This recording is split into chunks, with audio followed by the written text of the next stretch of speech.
दिन था 21 अप्रैल 1913। सुबह इसी तरह से शुरू हुई थी, लेकिन माहौल में एक बड़ा सस्पेंस था कि आज के दिन यानी 21 अप्रैल 1913 को दादा साहब फाल्के की फिल्म रिलीज़ होगी, राजा हरिश्चंद्र। तो राजा हरिश्चंद्र रिलीज़ हुई, लोगों ने देखी। 1.25 घंटे के करीब की फिल्म थी, लेकिन बाहर निकलते हुए सभी लोग अद्भुत महसूस कर रहे थे इस करिश्मे को। लेकिन एक बात कहे जा रहे थे कि भाई आवाज़ नहीं है इसमें, आवाज़ भी होती तो क्या बात होती। लेकिन हम आज के दिन को मान के चलते हैं कि फिल्म इंडस्ट्री का जन्मदिन है ये 21 अप्रैल, और जन्मदिन पे हम याद कर सकते हैं उन बाकमाल इंसानों को जिन्होंने इसको आगे बढ़ने में मदद करी। प्रोड्यूसर, डायरेक्टर, एक्टर, कितने सारे लोग, और आज भी ये कारवां रवां है। शुरू के दौर के दिग्गज कलाकार पृथ्वीराज कपूर साहब हैं, सोहराब मोदी भी हैं, अशोक कुमार साहब हैं, फिर बाद में बलराज साहनी, मोतीलाल। तो ऐसे कलाकारों ने इसको एक नई ऊंचाई पे पहुंचा दिया, और उसके बाद आने शुरू हुए और कलाकार।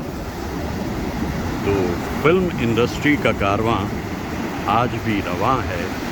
लेकिन दिन यही था 21 अप्रैल का, और बरस था 1913। इसी तरह वो सूरज निकला, इसी तरह दिन की शुरुआत हुई। और थिएटर का नाम बॉम्बे में शायद ओलंपिया था, तो उसका प्रीमियर हुआ था। प्रीमियर हुआ, लोगों ने देखा, और 3 मई 1913 को ये फिल्म रिलीज़ हुई। हम भूल जाते हैं इतिहास के वो पन्ने जो वक्त की धुंध में खो जाते हैं, लेकिन जैसा कहते हैं ना कि 1000 mile journey begins with a step.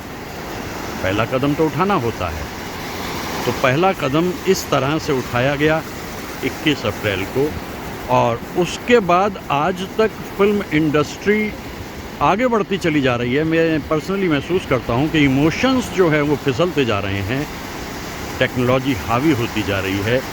लेकिन जैसे कहते हैं ना, all in the game of changing time.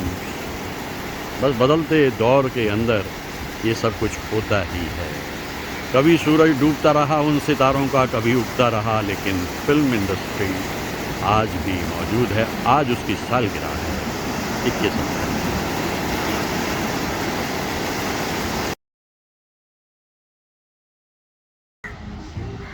Hindustan को आज़ादी मिली 1947 में। इत्तफ़ाक़ ये है कि उसी वक्त में त्रिदेव भी फिल्म इंडस्ट्री में धीरे धीरे अपनी जगह बनाने लगे। लेकिन इनके होते हुए भी कुछ कलाकार ऐसे थे जिन्होंने बहुत नाम किया। वो सामने जो अभी कुछ देर में बादलों से बाहर सूरज आएगा, ये कलाकार उसी तरह से इन बड़े बड़े 3 कलाकारों के साए से बाहर आए, यानी दिलीप कुमार, देवानंद और राज कपूर के साए से बाहर आए, और इन्होंने अपनी अलग से जगह बनाई। इनमें रिदम थी, इनमें ताल थी, और इनमें आगे बढ़ने की एक ख्वाहिश थी, इसीलिए ये आगे बढ़ते चले गए। ये कलाकार जिनका जिक्र अभी मैं करता हूँ,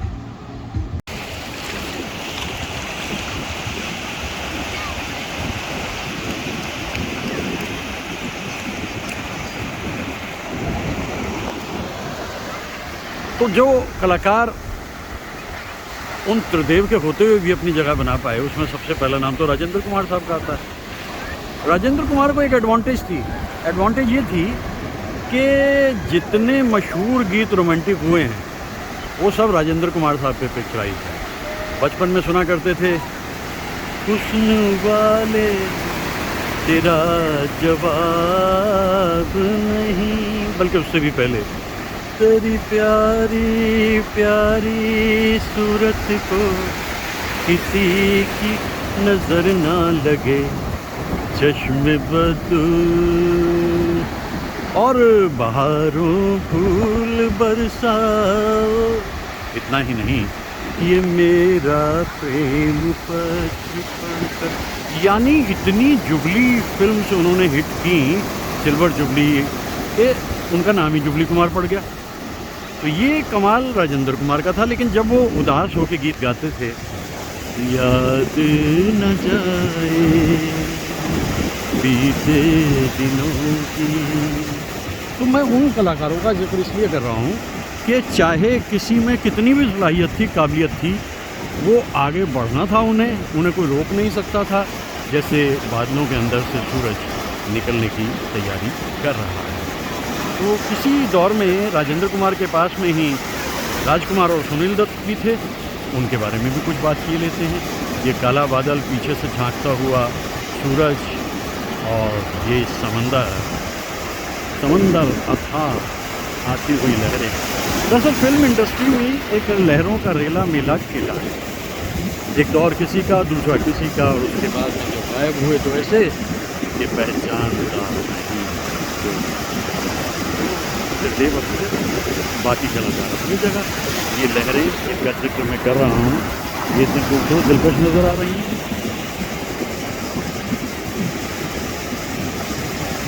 राजेंद्र कुमार एक ऐसे कलाकार जिन्होंने एक ओरिजिनलिटी अपनी बनाए रखी। दिलीप कुमार साहब के ज़बरदस्त फैन थे, फिर भी हर अदाकारा के साथ उन्होंने काम किया। मेरे महबूब तुझे ऐ हुस्न ज़रा जाग तुझे इश्क जगा। कुछ और बातें भी की लेते हैं राजकुमार और सुनील दत्त साहब के बारे में। जिस समय आज़ादी के बाद हमारे त्रिदेव कमाल कर रहे थे, उसी समय एक और कलाकार आए, राजकुमार। कुलभूषण साहनी नाम था उनका, फिल्म में आकर के राजकुमार को। ये मूर्तियाँ मैं आपको इसलिए दिखा रहा हूँ, फिल्म नील कमल में उनका रोल बहुत कमाल का था। वैसे तो चचा जानी ये दिन तो गुजर जाता है, ये रात क्यों आती है, मेरे उनका जो डायलॉग डिलीवरी थी वो बड़ी कमाल की थी।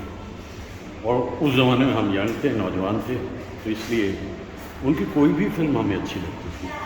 तमीदी दौर में वो जो फिल्म उन्होंने की, उसमें उन्होंने समझ लिया था कि यहाँ कंपटीशन बड़ा ज़बरदस्त है, इसलिए बस अपनी एक अलग ही पहचान बनाए रखो।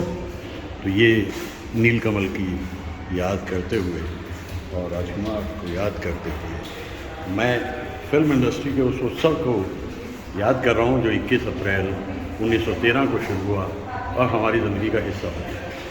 बस उसी दौर में एक और कलाकार कमाल के आए, वो थे सुनील दत्त साहब। वो भी बड़े अनोखे कलाकार। रेल का डिब्बा फिल्म में अगर शम्मी कपूर काम कर रहे थे तो रेलवे प्लेटफॉर्म जो था वो सुनील दत्त साहब का। सुनील दत्त साहब तो बड़े मज़े हुए इंसान थे, प्रोड्यूसर, डायरेक्टर और एक्टर।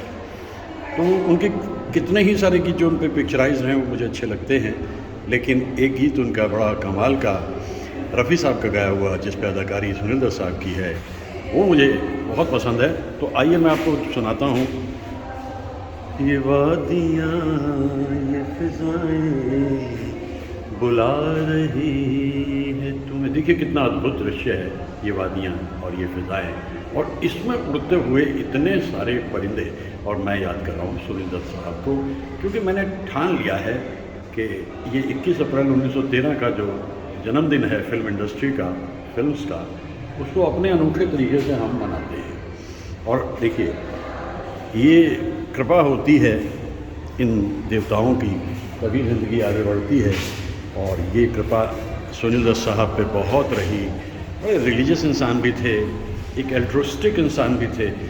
तो दो कलाकार मुझे ख़ास तौर से याद आते हैं, राजकुमार और सुनील दत्त। उन्होंने दोनों भी इकट्ठे काम किया, वक्त में भी किया, हमराज में भी किया, और फिल्म इंडस्ट्री को उन्होंने एक नई दिशा दी।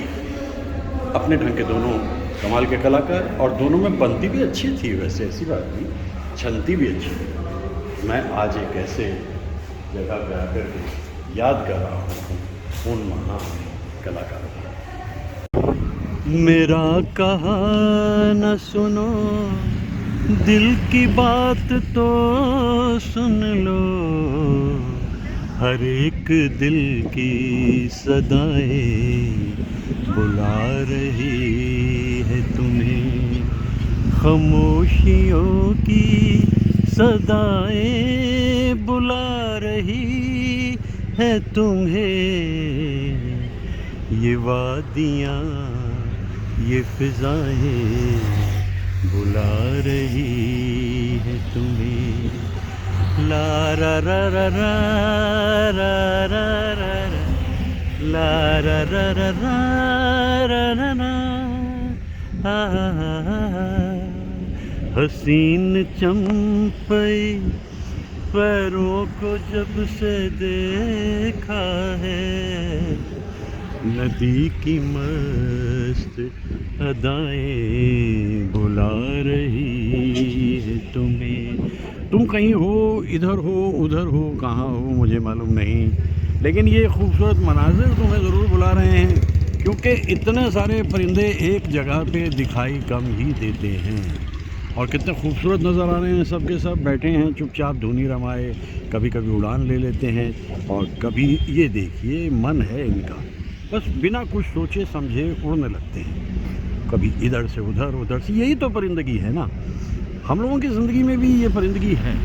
बात महसूस करने की है, जिस पल आप सोच लें कि आपको उड़ना है तो ये बहुत ही कमाल का मंज़र पकड़ में आ गया। ओहो हो, बहुत ही कमाल का मंज़र है। इन्हें मालूम नहीं कि इन्हें जाना कहाँ है।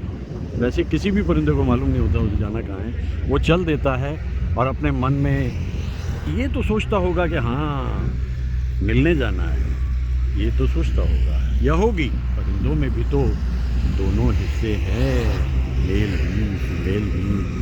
मेरा तो दिन बड़ा खूबसूरत शुरू हो गया और मैं क्या कहूँ, बाहर निकलता हूँ ये मनाजिर मुझे ढूंढ लेते हैं, मैं क्या इन्हें ढूंढूं, ये मुझे ढूंढ लेते हैं। और जल, थल और परिंदे बहुत ही खूबसूरत। ये बेचारा एक अलग से बैठा हुआ क्या सोच रहा है, इसके मन में क्या है। उधर इतनी महफिल जमी है, दिल की महफिल जमी है, चले आइए, कहा तो होगा ज़रूर किसी ने, लेकिन ये कुछ अलग तरह का प्राणी दिखाई दे रहा है मुझे, और मुझे तो बहुत लुत्फ़ आया। सवेरे सवेरे ऐसे मंजर मिल जाएं तो बात ही क्या है। ये तो बहुत ही खूबसूरत है, बहुत ही दिलकश।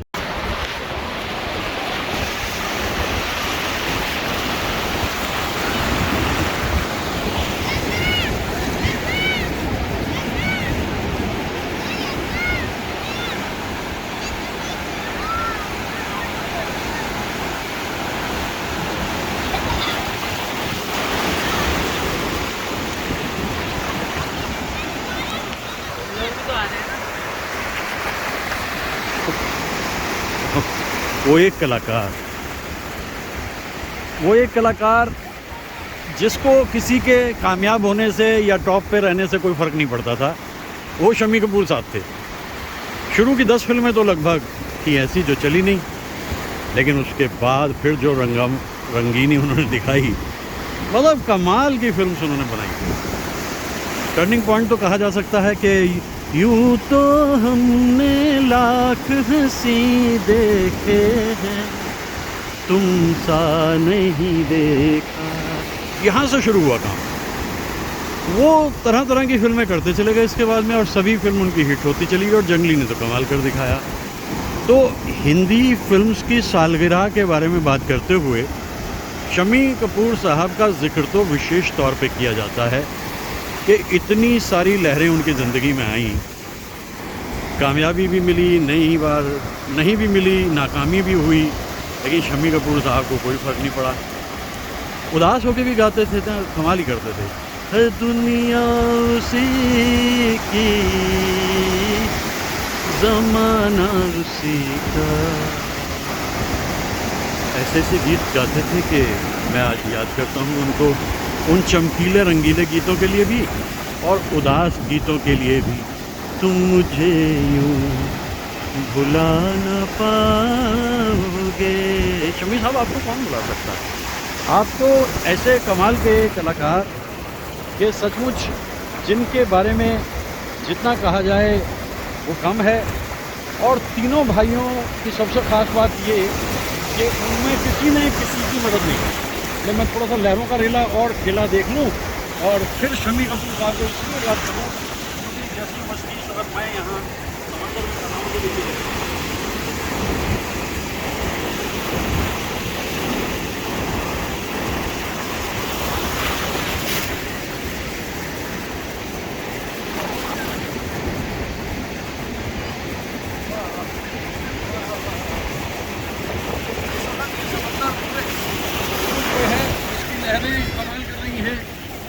मैं भी शम्मी कपूर साहब को याद करते करते ये महसूस कर रहा हूँ कि ऐसे कलाकार को याद करने के लिए तो ऐसी जगह ही आना सही था।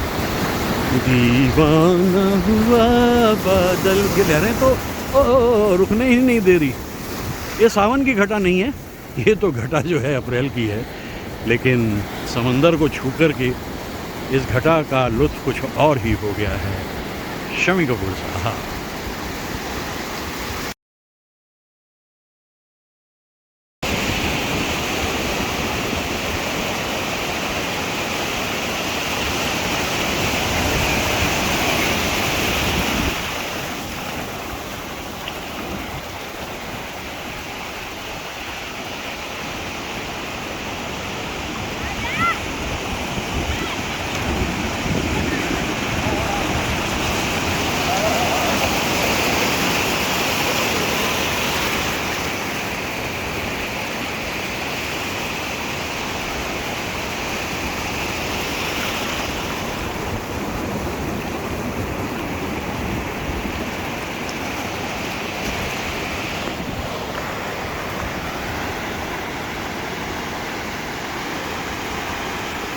समंदर जैसी विशाल हस्ती लिए हुए हिंदुस्तान को आज़ादी मिलने के बाद 3 कलाकार लगभग एक ही वक्त में सामने आए।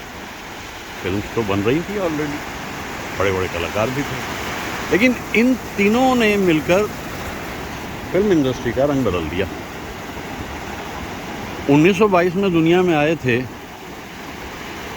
दिलीप कुमार साहब, दिन था 11 दिसंबर, और 1923 में देव साहब, दिन था 26 सितंबर, और 1924 में आए राज कपूर, दिन था 14 दिसंबर। इसके बाद तो ये जो लहरें हैं, जिस तरीके से इन्होंने अपनी एक अलग ही शख्सियत बना रखी है, इन तीनों ने अपनी अपनी अलग अलग शख्सियत बनाई।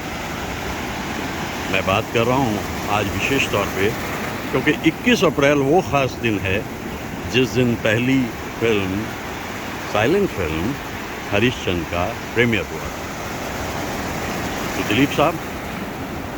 दिलीप साहब को तो शुरू से ही मालूम हो गया था कि उनके पास बहुत कुछ ख़जाना कुदरत ने दिया है, जैसे कि उनकी आवाज़, जैसे कि उनका मैनरिज़म, जैसे कि उनका लहजा, उनका बात करने का तरीक़ा और उनकी शाइस्तगी दिलीप साहब को मालूम है, और इसका भरपूर इस्तेमाल उन्होंने फिल्म्स में किया। अंदाज़ एक ऐसी फिल्म है 1949 की जिसमें महबूब साहब ने एक तजुर्बा किया और दिलीप साहब और राज कपूर को इकट्ठे लिया, नरगिस साथ में थी, और 4 गीत जो मुकेश साहब ने गाए वो दिलीप साहब पे पिक्चराइज्ड हैं। झूम झूम के नाचो आज। इससे ये जाहिर हुआ कि संजीदा रोल में दिलीप साहब का कोई मुकाबला है नहीं, और उसके बाद एक लंबी इनिंग्स उन्होंने खेली और सेंचुरी पूरी करने जा रहे थे। दुआएं थी सबकी, लेकिन हो नहीं पाई और दिलीप साहब रुखसत हुए। मेथड एक्टिंग के बादशाह माने जाते हैं। ख़ास तौर से उनकी कुछ फिल्में मुझे बड़ी पसंद हैं। आदमी, दिल दिया दर्द दिया, और उनका जो डायलॉग का तरीक़ा होता था ना, दिल ने बहुत धोखे दिए हैं, आजकल दिमाग से काम लिया करता हूँ, मतलब विस्पर करते थे वो, और हल्की हल्की फुसफुसाहट होती थी, और दिलीप साहब छा गए फिल्म इंडस्ट्री पे पूरी तरह से। इसी वक्त में देवानंद भी अपना काम कर रहे हैं, देवानंद साहब भी अपनी जगह बना रहे हैं और बनाई खूब जम के। ये लोग जानते थे इस बात को कि जो फिल्म बेसिकली है वो डायरेक्टर्स मीडियम है, तो देव साहब ने भी अदाकारी की। अदाकारी करने के साथ साथ उन्होंने प्रोडक्शन, डायरेक्शन सभी कुछ किया, और देव साहब का क्या कहना, कि मैं उन्हें इसलिए भी याद करता हूँ कि उनसे मुलाकात का मौका मिला और उनकी सालगिरह पे उनसे फ़ोन पे बात हो जाती थी। ये मेरे लिए बड़ी खुशी की बात है। ये लहरें आती जाती रहती हैं, इसी तरह फिल्म्स में भी, फिल्म की दुनिया में भी लोग आते जाते रहते हैं, लेकिन कुछ कलाकार तो हमेशा याद रहते हैं, जैसे देवानंद। सफ़र में है ये बंजारा, ला ला ला ला रा रा रा रा रा। एक उनकी शख्सियत में एक्जुबरेंस है, पॉजिटिविटी है, जो फिल्म्स में रोल भी उन्होंने किए, और ख़ास तौर से उनकी फ़िल्म गाइड तो हमें हमेशा याद रहती है। मैं आज इन कलाकारों को इसलिए याद कर रहा हूँ, देखते देखते दुनिया भुला देती है। बस वो कुछ ही लोग होते हैं जो वक्त के सीने पे बने इन हस्ताक्षर को याद रखते हैं। जिस तरह एक कश्ती समंदर के सीने पे चलती चली जाती है, उसी तरह से इन दोनों कलाकारों ने कमाल का काम किया। एक ही फिल्म में इकट्ठे काम किया, दिलीप कुमार और देवानंद, वो थी इंसानियत। लेकिन वो इतने बड़े कलाकार थे सब लोग कि उन्होंने जान लिया कि उन्हें तो अपनी अलग अलग मंजिल बनाकर चलने में ही सही रहेगा, इसलिए वो अपनी अपनी अलग अलग मचान और पहचान बनाए चलते रहे। तो एक तीसरे कलाकार और हैं हमारे पास में, राज कपूर साहब। कुछ बातें उनके लिए भी कह लें। मैं मुख्तसर तौर पे कितना याद कर सकता हूँ, आफ्टर मैं तफसील से मुख्तसर तौर पे सिर्फ उस दौर को रिवाइंड कर रहा हूँ, रिवाइव कर रहा हूँ, क्योंकि दिन बड़ा ख़ास है। 21 अप्रैल वो बरस था 1913। बस चलता चला जा रहा हूँ, देख रहा हूँ समंदर की अजमत, कितना विशाल है समंदर। तो वो दो कलाकार जो हैं वो अपनी अपनी कश्ती लिए हुए समंदर पे, फिल्मी समंदर पे चलते रहे, खूब नाम किया, और हम उन्हें याद करते हैं हर उस बात के लिए जो हमें थी। मरने भी ना देंगे दुश्मन मेरी जाके, हर बात कहती ये राज कपूर, देवानंद अपनी चंचलता, दिलीप साहब की संगीती, और राज कपूर में तो सभी कुछ मिला। वो हंसते खेलते जब गाने गाते हैं वो भी कमाल हैं, जब उदास होकर गाते हैं वो भी कमाल हैं, क्योंकि राज कपूर अपने आप में इंडस्ट्री का एक ज़बरदस्त पन्ना है राज कपूर, क्योंकि संगीत की एक नई दिशा दी उन्होंने। उन्होंने एक टीम बनाई, एक टोली बनाई, आर के फिल्म्स के नाम से जो गाने बनाए गए वो सभी अद्भुत थे, अनमोल थे। तो राज कपूर एक लंबे समय तक अपना काम करते रहे, इनाम के साथ में गाते रहे, मुकेश साहब उनके लिए, और अलग अलग अदाकारों के साथ कमाल करते रहे राज कपूर। और मैं आज उनके अंदर जो ये विशालता देखता हूँ समंदर वाली, उसके साथ ही ये त्रिदेव जो हैं इनको मैं प्रणाम करता हूँ। भाई देखो, तीनों ही कलाकार कमाल थे, लेकिन इन कलाकारों के होते हुए भी बहुत से कलाकार ऐसे थे जिनकी अपनी एक ऊंचाई थी, उनकी गहराई थी, और इनके होते हुए भी उन्होंने अपना नाम किया। लेकिन ये त्रिदेव तो वाह वाह वाह, इनका क्या कहना। तो मैं याद कर रहा हूँ आज के दिन विशेष तौर पे कलाकारों को, उस दौर को। समंदर के किनारे आ गए, देखो वही समंदर के किनारे आ गए, कश्ती सबकी अपनी अपनी थी। ऐसे कलाकार भी जिनके पीछे आगे कुछ नहीं था, वो भी अपना काम करते रहे। कश्तियाँ सबकी किनारे पे पहुंच जाती है, ना खुदा जिनका ना हो उनका खुदा होता है। वो कलाकार भी अपना काम करते रहे, और फिल्म इंडस्ट्री की सालगिरह पे इतना तो बनता था भाई, इतना तो बनता था कि हम उन कलाकारों के बारे में कम कम ही सही, ज़्यादा ना भी सही, कुछ तो कहें, कुछ तो कहें। और वही मेरा ख्याल है इन कलाकारों के बारे में। चलो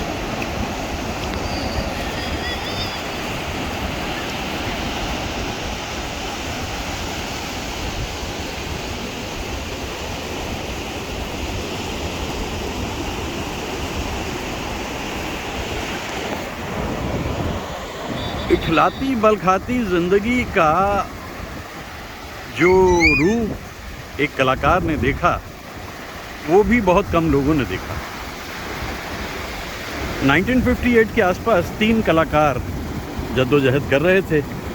सभी वक्त आता था एक ही बेंच पे प्रोड्यूसर के बाहर तीनों बैठे होते थे, देखें किसकी कॉल आती है। और वो तीनों कलाकार थे धर्म जी जो एक कंपटीशन जीत कर आए थे, मनोज कुमार जो इतने हैंडसम थे उन्हें मौका मिला, और शशि कपूर तो बात अगर शशि कपूर की करी जाए तो वो अपने ढंग में, अपने ढंग के अनोखे और अनूठे इंसान हैं, क्योंकि उनकी कामयाबी और उनकी कामयाबी का दायरा अलग अलग दौर से होकर गुजरा। एक तरफ गाते हैं वो नाना करते प्यार तुम्हीं से कर बैठे ने सुल्ताना रे, और फिर उदास गीतों को गाने में भी उनका कोई मुकाबला नहीं है।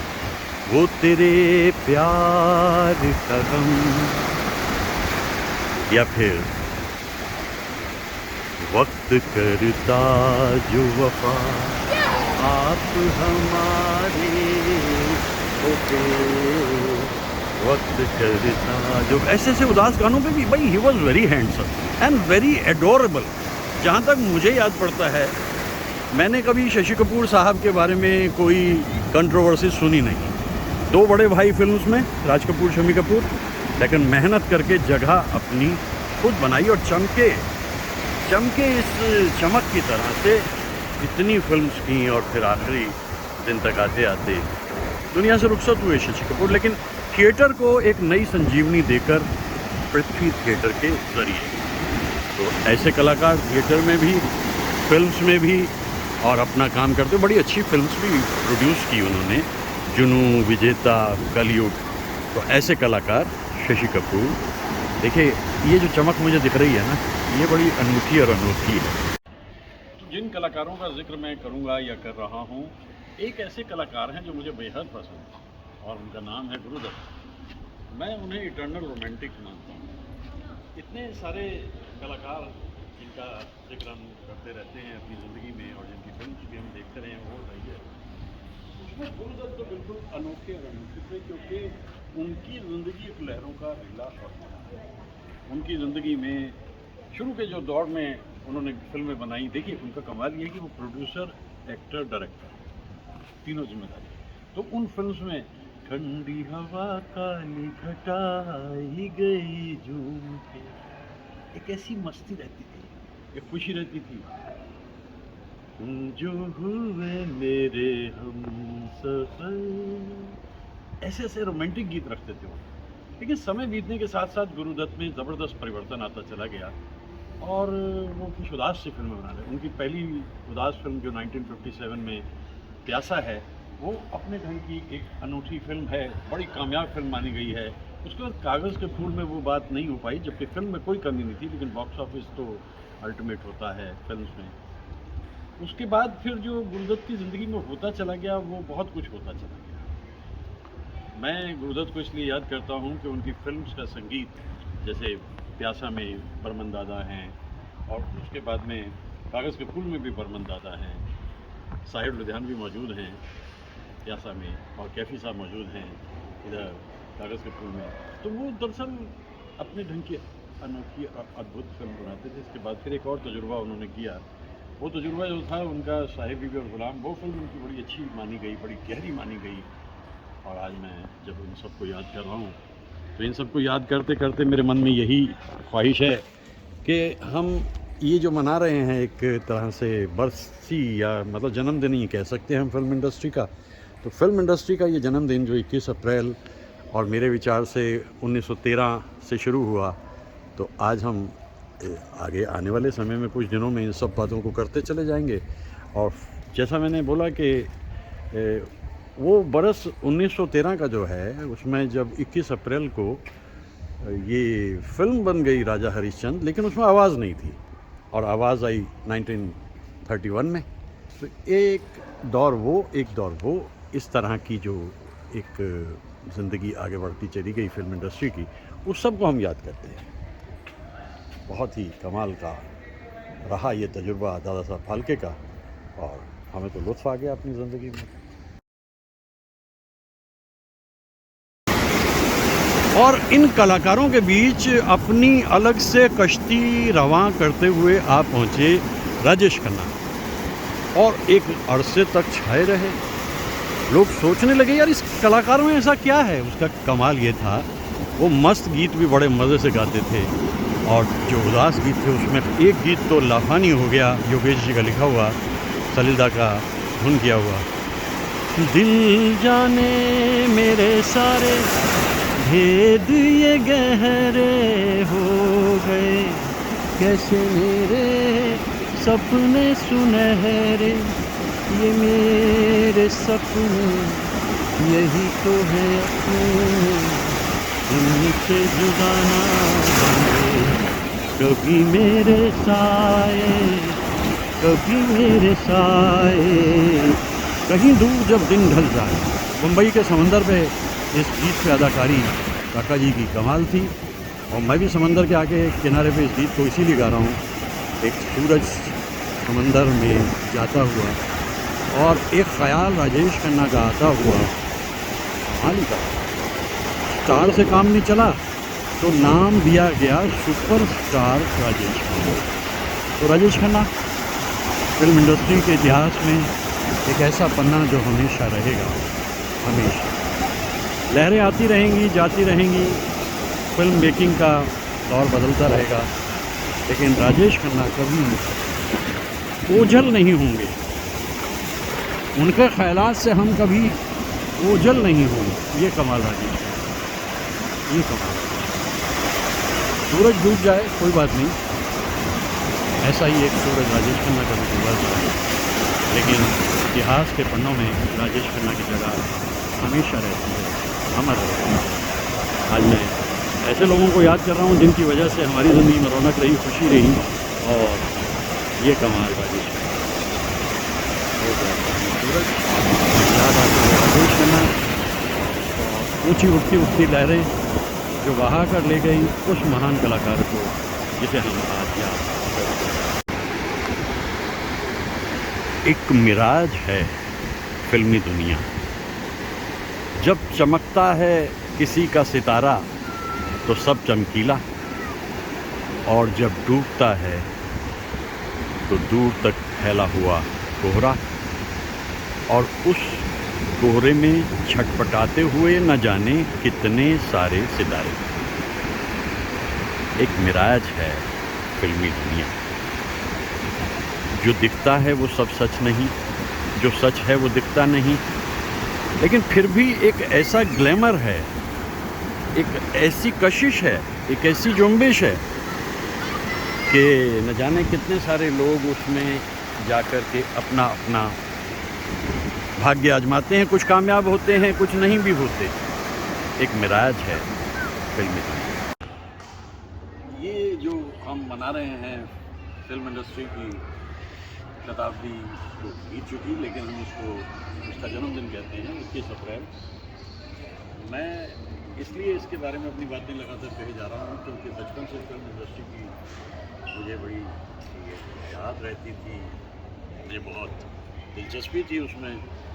लेकिन सबसे बढ़िया टर्निंग पॉइंट ये रहा कि जब 1971 में मेरे मित्र कमलजीत पुणे इंस्टीट्यूट के लिए चल दिए, तो हमें बड़ी खुशी हुई कि चलो भाई, वो इंडस्ट्री जिसे हम किताबों में देखते थे अब हम उसे रियल लाइफ में देखेंगे। तो इस तरह से 21 अप्रैल 1913 को पहली जो फिल्म का प्रीमियर होता है राजा हरिश्चंद्र का, वो फिल्म इंडस्ट्री का जन्मदिन मेरे विचार से। और मैं धन्यवाद करता हूँ अपने मित्र कमलजीत का, क्योंकि उन्हीं की वजह से ये सब कुछ मिल सका। कितने लोगों से मैं फिल्म्स में मिला, उनकी इंडस्ट्री के लोगों से मिला, और धन्यवाद है कुकू भाई। सचमुच ये सब कुछ किताबों में रह जाता, रसालों में रह जाता, फिल्मी दुनिया, रंगभूमि, युग छाया में रह जाता, अगर आप फिल्म इंडस्ट्री में ना गए होते। और बड़ी कामयाबी आपने हासिल की है, ये खूबसूरत बात है। तो आज हम याद कर रहे हैं उस एक दिन को जिस दिन पहली फिल्म रिलीज़ हुई। और आगे बढ़ते हैं फिर यहाँ से, चलिए देखते हैं, शुरू करते हैं। तो कुकू भाई, हमें तो वो पहली फिल्म आपकी याद है 1974 में आई थी, दास्तान-ए लैला मजनू, और उसके बाद आज तक आप टीवी, थिएटर, फिल्म्स सब में अपना कमाल किए हुए हो। और इतने खूबसूरत जगह पे आके मुझे फिल्मी दुनिया के वो सेट्स याद आते हैं जिन सेट्स की वजह से एक रौनक फिल्म्स में आती है। तो ये देखिए चारों तरफ का नज़ारा, और याद कीजिए उन लोगों को जिन्होंने फिल्म्स को इतना खूबसूरत बनाया। अभी मैं ज़रा फिल्म के कलाकारों का ही जिक्र कर रहा हूँ, धीरे धीरे और भी बातें करेंगे, ऐसा मेरा ख्याल है।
त्रिदेव के बारे में तो बहुत सारी बातें कह ली, लेकिन ये जो 3 कलाकार थे ना 1958 के आसपास एक ही बेंच पे बैठे होते थे प्रोड्यूसर के बाहर, इन तीनों ने कमाल की शोहरत हासिल की। शशि कपूर का जिक्र मैंने किया, और दूसरे हैं धर्मेंद्र जी और मनोज कुमार साहब, कंटेम्प्रेरी हैं वो तीनों। धर्मेंद्र जो हैं वो इतने हैंडसम कि 58 में ही एक बड़ा कंपटीशन जीत कर आए, पंजाब के एक गाँव से आए, लेकिन उनको मालूम था कि उनके पास में कुछ बड़े प्लस पॉइंट हैं, उनकी स्पॉन्टेनिटी और उनका हंसना, उनका खिलखिलाना और उनका रोमांस, ये धर्मेंद्र जो है उनका हॉलमार्क था। और इसी से इतनी सारी फिल्म की उनकी जो एक रॉ ह्यूमर है जो प्रतिज्ञा में दिखती है, और जो बड़ी ही क्या कहते हैं सस्टेन्ड ह्यूमर है जो चुपके चुपके में दिखती है, वो बड़ी कमाल है। तो धर्मेंद्र जी याद आते हैं हमें, और उनके लिए हम दुआ करते हैं बहुत। 1935 बॉर्न धर्मेंद्र जी।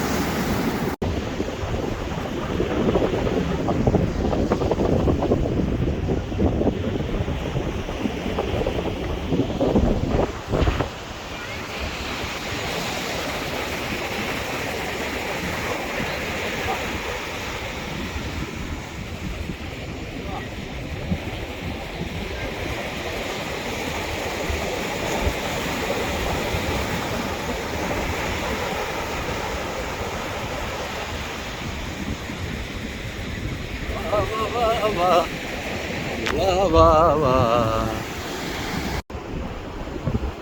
एक अन्य कलाकार हरियाली से होते हुए आड़े तिरछे रास्तों को पार करते हुए बम्बई के समंदर तक पहुँचे दिल्ली से। उनका नाम था हरिकृष्ण गोस्वामी, यानी जो आगे चलकर मनोज कुमार के नाम से जाने गए। मनोज कुमार अपने आप में एक बड़े अनूठे इंसान थे, विजनरी थे, ड्रीम्स, सपने देखते थे। प्रोड्यूसर, डायरेक्टर, एक्टर, राइटर, इतने सारे काम उन्होंने किए। मुझे उनकी शुरू की फिल्म बड़ी पसंद है। कहाँ है मेरे प्यार की मंजिल, तू बतला तुझको है पता, कोई बुलाए और कोई आए। प्रोडक्शन भी ऐसी कमाल की फिल्मों का किया कि हम उन्हें याद करते हैं। तो फिल्म इंडस्ट्री में एक पूरा पन्ना है, एक पूरा अध्याय है actor Manoj Kumar, producer, director का। और बाद में उन्होंने अपना जो स्टाइल चेंज किया वो फिल्म उपकार से किया। उसके बाद भी उनकी फिल्में बड़ी कामयाब हुई, लेकिन लेटर स्टेज तक आते हुए कुछ फिल्म नहीं चल पाई। और ये समंदर बम्बई का बख्शता नहीं है, जब तक आप कामयाब हैं तब तक हैं, और जब आप नाकामी की तरफ मुड़े फिर ये साथ नहीं देता। ये इस समंदर का कहना है, लेकिन ये बम्बई का समंदर नहीं है। मैं बात मुंबई के फिल्म नगरी की कर रहा हूँ।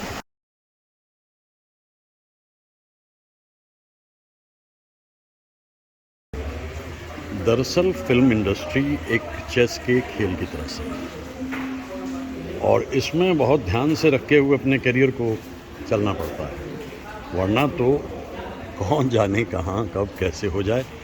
तो ये पहला एपिसोड मैंने किया फिल्म इंडस्ट्री की सालगिरह को मनाते हुए, और आगे बहुत सारे फूल इनको भेंट करेंगे हम समय के साथ साथ। और फिल्म इंडस्ट्री, फिल्मी पीपल, अभी तो कई सारे कलाकार रह गए, उनका जिक्र करते रहेंगे, चाहे जितेंद्र, संजीव कुमार, विनोद खन्ना, फिरोज खान, अभी बहुत सारे आगे याद करेंगे।